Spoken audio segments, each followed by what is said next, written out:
Director Sujith దర్శకత్వంలో power star Pawan Kalyan గారు నటిస్తున్న సినిమా ఓజీ. ఈ సినిమాని దసరా కానుకగా గ్రాండ్గా రిలీజ్ చేయనున్న విషయం తెలిసిందే. దీంతో ఈ సినిమాపై అంచనాలు రోజురోజుకి పెరిగిపోతున్నాయి. ఈ సినిమాని ఎప్పుడో స్టార్ట్ చేశారు. రాజకీయాల కాలంగా పవన్ కళ్యాణ్ గారు కొన్ని రోజులుగా ఈ సినిమాకి దూరంగా ఉంటూ వస్తున్న విషయం తెలిసిందే. మరోవైపు ఈ సినిమాకి ఇప్పటి నుంచే విడుదలైన ఓజీ గ్లింప్స్ ఆకట్టుకున్న విషయం తెలిసిందే. ఇందులో ముఖ్యంగా పవన్ కళ్యాణ్ గారి లుక్స్ అయితే అదిరిపోయాయని చెప్పుకోవచ్చు. సినిమాపై అంచనాలు పెంచాయి. ఇందులో పవన్ కళ్యాణ్ గారి look, mannerism, style, elevation wow అనేలా ఉన్నాయి. అందుకే అభిమానులు ఎంతో ఆతృతగా ఉన్నారు. ఈ సినిమా కోసం ఏగరగా వెయిట్ చేస్తున్నారు.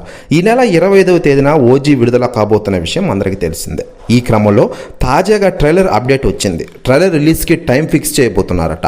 ప్రీ రిలీజ్ ఈవెంట్లో ఈ ట్రైలర్ రిలీజ్ చేసే అవకాశం ఉందని సమాచారం అందుతోంది.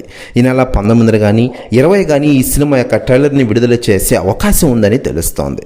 మొదట ఈ ట్రైలర్ ఈ నెల 15న ప్లాన్ చేశారు. కానీ వర్క్ కంప్లీట్ కాకపోవడంతో దాన్ని ప్రీ రిలీజ్ ఈవెంట్ రోజే ప్లాన్ చేసినట్లు తెలుస్తోంది. దీంతో ఈ సినిమా యొక్క ట్రైలర్ కోసం యావత్ ప్రపంచం వెయిట్ చేస్తోంది. ఖచ్చితంగా పవన్ కళ్యాణ్ గారి సినిమా ట్రైలర్తోనే హిట్ అవుతుందని అభిమానులు అనుకుంటూ ఉన్నారు. మరోవైపు థియేటర్ల వద్ద రచ్చ చేయడానికి, హోరెత్తించడానికి అభిమానులు రెడీ అయిపోయిన విషయం మనకందరికీ తెలిసిందే.